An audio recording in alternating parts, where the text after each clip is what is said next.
మరి నువ్వు ఇస్తానే ఇయ్యాలి కదా నీ 420 పథకాలు. ఈ 420 పథకాలు ఇచ్చి 420గా మిగిలకు నువ్వు ఎందుకు 420 కాంగ్రెస్ అవుతుంది అని చెప్పి మేము అంటా ఉన్నాం. మేము అన్ని విషయాల్లో మాట్లాడుతూ ఉంటే ఈ వడ్ల కుంభకోణం, ఇక మా పని చేయ చేతగాక ఇచ్చిన హామీలు నెరవేర్చక ఆపరేషన్ డైవర్షన్, అవినీతి ఒకటి, ఫోన్ ట్యాపింగ్ ఒకటి. ఏంద్రా అంటే కేంద్రంలో మోడీయిజం, ఇక్కడ ఫోన్ ట్యాపింగ్, అక్కడ మోడీ. మాదెందుకు ఉంటది, మేము ఎందుకు చేస్తాం చెప్పు. అసలు ఫోన్ ట్యాపింగ్ కరెక్ట్ అని చెప్పి ప్రధానమంత్రి మన్మోహన్ సింగ్ చెప్పిండు. మన్మోహన్ సింగ్ గారు గతంలో, మన్మోహన్ సింగ్ అయితే మా పార్టీ కాదు కదా, మన్మోహన్ సింగ్ గారు చెప్పారు. ఏం చెప్పారండి మన్మోహన్ సింగ్ గారు? ఫోన్ ట్యాపింగ్ నాట్ ఇల్లీగల్ అని చెప్పిండు. సరే దాన్ని మేము అట్లా అని చెప్పి, అంటే ఎవరు పడితే వాళ్ళు ఎవరి ఫోన్ లో పడితే ఆయన చెప్పిండు. సార్ ఇప్పుడు మన్మోహన్ సింగ్ గారు ఎవరి పార్టీ? కాంగ్రెస్. వస్తా recording Audi arising out of the powers conferred upon governmental authorities to tap telephones for protecting national security and preventing tax. While these powers are needed, ఏదైనా అంతే కదా ఆన్ పేపర్. మాకు వ్యక్తిగతం ఏముంటుందండి, ముఖ్యమంత్రి గారి మీద అయినా ఎవరి మీద అయినా వాస్తవాలు. ఇది ప్రధానమంత్రి మన్మోహన్ సింగ్ గారు చెప్పారు. మేము ఒప్పుకోవట్లేదే, మేమెందుకు ఒప్పుకుంటాం? వాళ్ళు మాట్లాడుతూ ఉన్నారు కదా, మాట్లాడితే ఫోన్ ట్యాపింగ్, అలా మోడీ ఈడీయిజం, వీళ్ళది ఈ ఫోన్ ట్యాపింగ్, ఆయన ఈడీ ట్యాపింగ్, మీరేమో మమ్మల్ని ట్రాప్ చేయడం, ఇదంతా జరుగుతూ ఉంది. కాబట్టి మేము ఏమంటున్నాం అంటే, మేము ఒకటే చెప్తా ఉన్నాం, మీరు ఇచ్చిన హామీలు నెరవేర్చండి. మీకు ఇంకా సమయం ఉంది, చెప్పండి. ఇప్పుడు ఉద్దర ముఖ్యమంత్రి ఇప్పుడు మళ్ళీ ఆగస్టు 15 అంటాడు. ఇప్పటిక డిసెంబర్ 9, జనవరి 9, మార్చి 9, ఫిబ్రవరి 9, ఏప్రిల్ 9, మే 9 అయింది. ఇప్పుడు ఆగస్టు 15కి ఇస్తా అంటాడు. ఉద్దర ముఖ్యమంత్రి అంటున్నాడు. అన్ని ఉద్దర నేను ఇచ్చేది. ఉద్దర పథకాలు 9 డిసెంబర్ అన్న రుణమాఫీ కాలే ఉద్దర, మళ్ళీ ఆగస్టు 15కి పెట్టారు. ఎవరు నమ్ముతారండి? ఇచ్చిన పథకాలు, బస్సు అదే బస్సు, అదే టైర్లు, అదే డీజిల్, ఆడోళ్ళు శిఖలు పట్టుకొని గుంజుకొని కొట్టుకుంటారు. అది మేము మహిళలకు ఫ్రీ బస్ ఇచ్చినాం అంటారు. మంచి పనే, కానీ బస్సులు పెంచు ఒక 2000, మహిళలకు సపరేట్ బస్సులు పెట్టు, మంచి పని. రూపాయి లేకుండా ఉద్దర పథకం, ఆదాయంతో ఆర్టీసీ కార్పొరేషన్ చూసుకుంటుంది. రెండోది సివిల్ సప్లై, ఈ గ్యాస్ కేంద్రం 353 రూపాయలు సబ్సిడీ ఇస్తే మిగతా 160 రూపాయలు ఇచ్చి ఇది మేము ఇస్తున్నాం అంటాడు. ఆ నంబర్ ప్లేట్లు అది ఉద్దరనే, మన నంబర్ ప్లేట్లు మనం మార్చుకుంటాం. ఏవి అయినా పథకాలు మళ్ళీ ఆగస్టు 15కి ఇది ఉద్దరనే. U4 ముఖ్యమంత్రి అంటాం. U4 అంటే ఉద్దర ముఖ్యమంత్రి, యూటర్న్ ముఖ్యమంత్రి, యూట్యూబ్ ముఖ్యమంత్రి.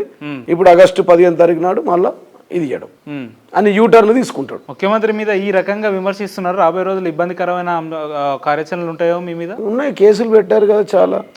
మాల్ విషయంలో సీజ్ చేస్తామని వచ్చారు, కరెంట్ కట్ చేశారు, నోటీసులు ఇచ్చారు, ఇల్లుకు నోటీసులు ఇచ్చారు, కూలగూడదు, జైలుకు పంపిస్తారేమో. సమయానికి కరెంట్ బిల్లు కట్టుంటే వాళ్ళు కరెంట్ ఎందుకు కట్ చేస్తారు? దాంట్లో డిస్ప్యూట్. ఆర్టీసీ భూములు 2012లో ఈ ప్రభుత్వంలో కాదు, అది కాంగ్రెస్ హయాంలో ఉన్న లీజ్. అది 2012లో ఉన్న లీజ్ ని 12, 13, 14 ఏదైతే రెంట్ ఉందో అప్పటి కన్స్ట్రక్షన్ కాలే, 18 తర్వాత కన్స్ట్రక్షన్. దాంట్లో డిస్ప్యూట్ ఉండే, కోర్టులో వేసినాం, కోర్టు ఆర్డర్ అయింది. We obey, we follow in the court order. Current connection లో కూడా 15 నిమిషాలు కనెక్షన్ ఇచ్చారు, దాంట్లో కూడా కోర్టు ఆర్డర్ ఉంది. మేము వేసాం, రిట్ పిటిషన్ వేసాం. మీ నియోజకవర్గంలో ఫుడ్ ప్రాసెసింగ్ యూనిట్ కింద రావాల్సిన భూములన్నింటినీ కూడా మీరు కబ్జా చేసి అందులో కాలువలను సైతం అని చెప్పి అంటారు కదా, ఏం సంబంధం? 1 ఎకరం కబ్జా అయితే రాసి ఇచ్చేస్తా నీకే, సిగ్నేచర్ టీవీకి రాసి. మీరు ఇందాక రంజిత్ రెడ్డి గారు తెలంగాణ రాష్ట్రం రాకముందు ఒక అంటే చిన్న స్థాయి నుంచి ఇప్పుడు 1000 కోట్లు ఎట్లా సంపాదించిందని అన్నారు. ఇదే జీవన్ రెడ్డి గారు కూడా 2014 కంటే ముందు కూడా ఒక సాధారణ నాయకులు 1000 కోట్లు ఎట్లా వచ్చినాయి? హైదరాబాద్ లో ఇంత పెద్ద 2001 నుంచి రియల్ ఎస్టేట్ చేశాను. 2001 నుంచి రియల్ ఎస్టేట్ చేశాను. 2001 నుంచి రియల్ ఎస్టేట్ లో ఉన్నాం, అందరికి తెలుసు. మేము కొన్నాం ప్రతిదానికి, ఏది ఉన్నదో అదంతా.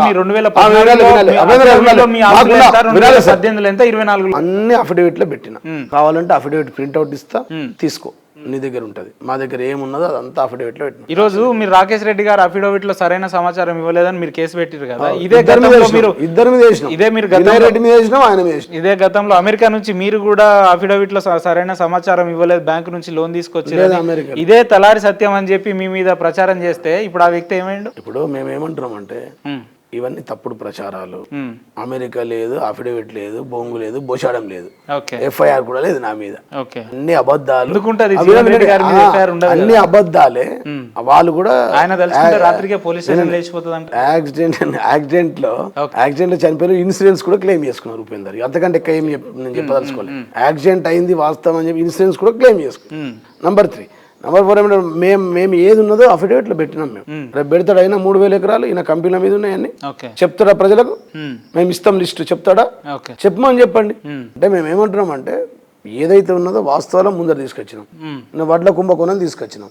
35 లక్షల కోట్లు, 35 లక్షల మెట్రిక్ టన్నులు, 700 రూపాయలు తక్కువ కమ్మినాను. ఆయన ఏదో నన్ను జీవన్ రెడ్డి గారు ఏది అనవసరంగా మాట్లాడుతున్నాను, ఉత్తమ్ కుమార్ రెడ్డి గారు వాళ్ళు నాకు స్టేట్మెంట్ ఇచ్చారు. నేనేమంటున్నా అంటే నేను అనవసరం మాట్లాడుతున్నానా, అవసరంగా మాట్లాడుతున్నానా, ఆయన యూజ్లెస్ మాట్లాడుతూ అన్నాడు. నేను యూజ్లెస్ కాదు, మీరు యూజ్లెస్. మీ మాటలు ఒక పెద్ద మనిషి జీవన్ రెడ్డి ఏదో ఈ ప్యాడీ ఆప్షన్ గురించి పిచ్చి పిచ్చిగా మాట్లాడాడు. అసలు కానీ విషయంలో అవగాహన ఉందా లేదా అసలు అర్థం కాకుండా మాట్లాడాడు. బీఆర్ఎస్ మాజీ ఎమ్మెల్యే జీవన్ రెడ్డి ఏదేదో మాట్లాడాడు. ప్యాడీ ఆప్షన్ గురించి, ఎంఎస్పీ ధర ఎంత ఉంది, ప్రభుత్వం ఇంత నష్టం చేస్తుంది అనే విధంగా ఏదేదో మాట్లాడాడు. ఇదేదో కుంభకోణం, తక్కువ ధరకి ఎట్లా అమ్ముతారు అంటే విషయం అవగాహన చేసుకోకుండా అట్లా మాట్లాడడం ఏదో తప్పుదో పట్టించే ప్రయత్నం జరిగితే నేను కొంత సెట్టింగ్ ద రికార్డ్ స్ట్రీట్.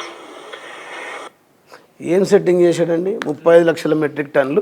గతంలో మేము ఈ ప్యాడీ ధరలు అక్కడ పేపర్లు ఉన్నాయి సార్, ఇంకా రేట్లు ఏవైతే ఉన్నాయో ప్యాడీ రేట్లు 2014-15 నుంచి మా దగ్గర ధరలు ఉన్నాయి.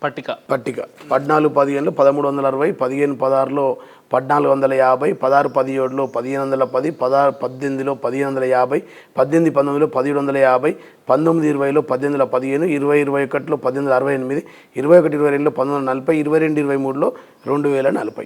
మేము ఈ రేటు ప్రకారం కొన్నాం. 78 లక్షల మెట్రిక్ టన్నులు కొని 2 రోజులలో పేమెంట్ ఇచ్చినాం. ఇది లిస్టు కొన్న 2 రోజులకు. ఇది ఎంఎస్పి వాస్తవమా కాదా? ఎంఎస్పి ఈ ధర వాస్తవమా కాదా? ఉత్తమ్ కుమార్ రెడ్డి చెప్పాలి. గ్లోబల్ టెండర్లు అయినాయి అన్నాడు. గ్లోబల్ టెండర్లు అయితే గ్లోబల్ టెండర్లు ఎన్ని లక్షల మెట్రిక్ టన్నులకైనాయి? దాంట్లో ఎవరు పాల్గొన్నారు? ఏ మాన్యువల్ ప్రకారం ఇచ్చారు? మీరు ఎట్లు ఇచ్చారు? ఎవరికి ఎంత అలాట్మెంట్ చేశారు? దాంట్లో కాకినాడ వాళ్ళు ఎందరున్నారు, నార్త్ వాళ్ళు ఎందరున్నారు ఉన్నారు. 1900 గొన్నవి, 2200 గొన్నవి, సూదుల దబ్బునాలు, సంచులు, గోనె సంచులు, ట్రాన్స్పోర్టు, రైస్ మిల్లర్ ఇవన్నీ కలిపితే 450 రూపాయలు ఖర్చు అవుతాయి. 450 రూపాయలు ఖర్చు అవుతాయి. ఆ 450 రూపాయలు ఖర్చు అవుతా ఉంటే దగ్గర 2600 రూపాయలు అవుతుంది. 2600 రూపాయలకు ఉన్నది నువ్వు 1900 రూపాయలకు అమ్మినవు అని అంటున్నావు. నాకు తెలివి లేదంటే అంటే ఎక్కువ ధరకు కొని తక్కువ ధరకు అమ్మడం ఉత్తమ్ కుమార్ రెడ్డికి తెలివి ఉన్నదా? అసలు ఎందుకు అమ్మాలి? ఓ కరువే రావచ్చు, 35 లక్షల మెట్రిక్ టన్నులు ఉంచితే మనకు సంపదన ఉంటుంది కదా, ఎమర్జెన్సీలో పేదోళ్ళకి వంచొచ్చు కదా. రేపు కరువే వస్తుంది. ఇట్లనే మీ దరిద్రమైన పాలనలో కరువు వచ్చింది అనుకో, మీకు మాకు బియ్యం అందరికి పంపిణీకి పనికొస్తాయి కదా. నంబర్ 1. సరే, ఏదో ఆదాయాన్ని మీరు తీసుకోవడానికి అప్పుల పాలైపోయి 38,000 కోట్లు ఆల్రెడీ అప్పులు తెచ్చిరు, ఇప్పటికే అమ్ముకుంటారు. అమ్ముకుంటే ఒకవేళ నువ్వు నిజాయితీ పరుడు అయితే ఏ ధర కమ్మినో చెప్పు. గ్లోబల్ టెండర్లో ఎవరెవరు పాల్గొన్నారో చెప్పు. ఎవరెవరికి ఎంత అలాట్మెంట్ అయిందో చెప్పు. ఇవన్నీ చెప్తలేరు, చెప్పట్లేదు కదా. ఆర్టీఐలో అప్లై చేస్తే కూడా ఇన్ఫర్మేషన్ ఇవ్వట్లేదు. 4 రోజులు అయింది అప్లై చేసి.